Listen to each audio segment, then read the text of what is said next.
बीते 75 वर्षों में देश के सामने जो भी चुनौतियां आई हैं, हमारे संविधान ने हर उस चुनौती का समाधान करने के लिए उचित मार्ग दिखाया है। इसी कालखंड में आपातकाल जैसा समय भी आया और हमारे संविधान ने लोकतंत्र के सामने आई इस चुनौती का भी सामना किया। हमारा संविधान देश की हर जरूरत, हर अपेक्षा पर खरा उतरा है। संविधान से मिली इस शक्ति की वजह से ही आज जम्मू कश्मीर में भी बाबा साहब का संविधान पूरी तरह लागू हुआ है।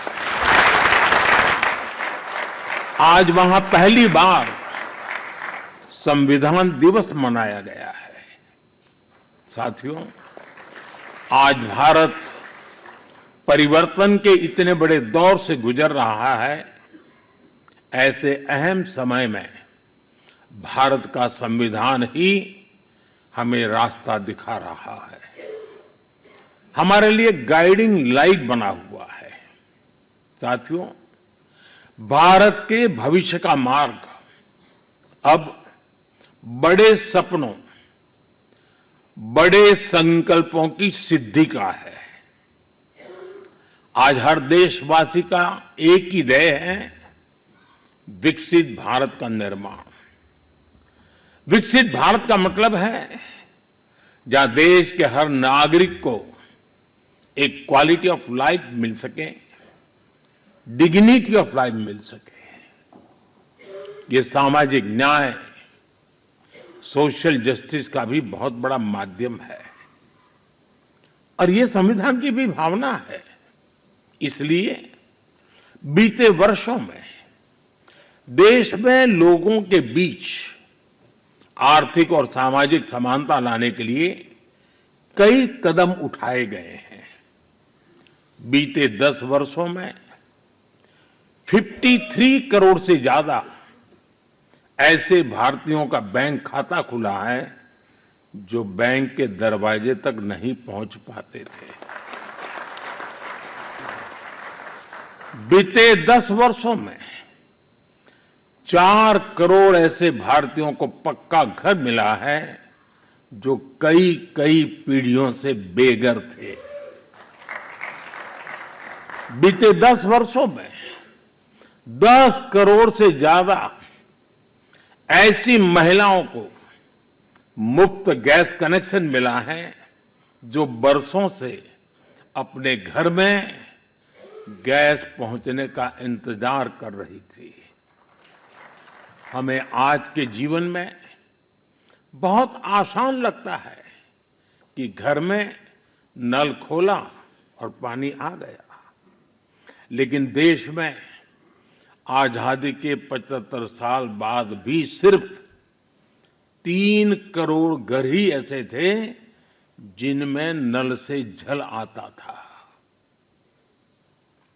करोड़ों लोग तब भी अपने घर में नल से जल का इंतजार कर रहे थे। मुझे संतोष है कि हमारी सरकार ने 5-6 साल में 12 करोड़ से ज्यादा घरों को नल से जल देकर नागरिकों का और विशेषकर महिलाओं का जीवन आसान बनाया है। संविधान की भावना को सशक्त किया है। साथियों, आप सभी जानते हैं कि हमारे संविधान की मूल प्रति में भी प्रभु श्री राम, माता सीता, हनुमान जी, भगवान बुद्ध, भगवान महावीर, गुरु गोविंद सिंह जी सभी के चित्र हैं।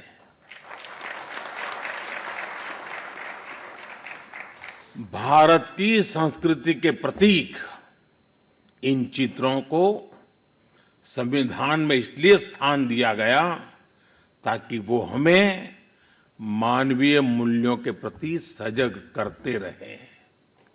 ये मानवीय मूल्य आज के भारत की नीतियों और निर्णयों का आधार है। भारतीयों को त्वरित न्याय मिले, इसके लिए नई न्याय संहिता लागू की गई है। दंड आधारित व्यवस्था अब न्याय आधारित व्यवस्था में बदल चुकी है। महिलाओं की राजनीतिक भागीदारी बढ़ाने के लिए नारी शक्ति बंधन अधिनियम का ऐतिहासिक निर्णय हुआ है। हमने थर्ड जेंडर को उनकी पहचान और उनका हक दिलाने के लिए भी कदम उठाए हैं। हमने दिव्यांगजनों के जीवन को आसान बनाने के लिए भी व्यवस्थाएं बनाई है। साथियों, आज देश का बहुत ज्यादा जोर देश के नागरिकों की ईज ऑफ लिविंग पर है। एक समय था जब पेंशन पाने वाले सीनियर सिटीजन्स को बैंक में जाकर साबित करना होता था कि वो जीवित है। आज सीनियर सिटीजन्स को घर बैठे ही डिजिटल लाइफ सर्टिफिकेट्स की सुविधा मिल रही है। करीब करीब 1.5 करोड़ सीनियर सिटीजन्स अब तक इस सुविधा का लाभ उठा चुके हैं। आज भारत वो देश है जो हर गरीब परिवार को 5 लाख रुपए तक के मुफ्त इलाज की सुविधा देता है।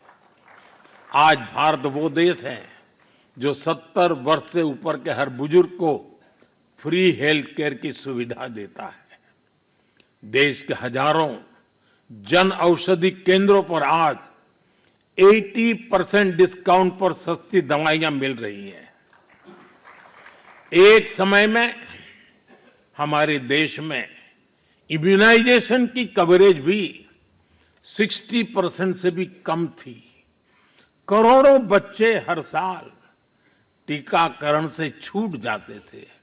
आज मुझे संतोष है कि अब मिशन इंद्रधनुष की वजह से भारत में इम्यूनाइजेशन की कवरेज 100% पहुंच रही है। आज दूर सुदूर के गांवों में भी समय पर बच्चों का टीकाकरण हो पा रहा है। इन प्रयासों ने गरीबों की, मध्यम वर्ग की बहुत बड़ी चिंता कम की है। साथियों, आज देश में कैसे काम हो रहा है उसका एक उदाहरण एस्पिरेशनल डिस्ट्रिक्ट अभियान भी है।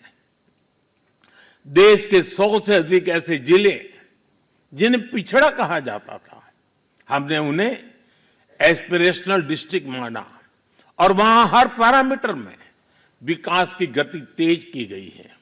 आज देश के अनेक एस्पिरेशनल डिस्ट्रिक्ट दूसरे जिलों से बहुत बेहतर कर रहे हैं।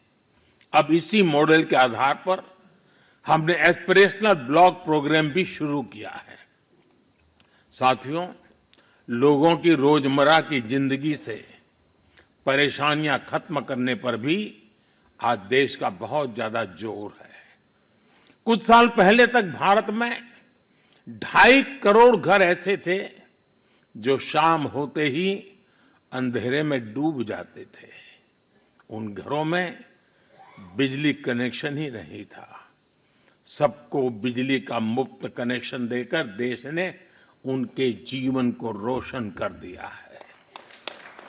बीते वर्षों में दूर सुदूर इलाकों में भी हजारों की संख्या में मोबाइल टावर्स लगाए गए हैं ताकि लोगों को 4G, 5G कनेक्टिविटी मिलती रहे।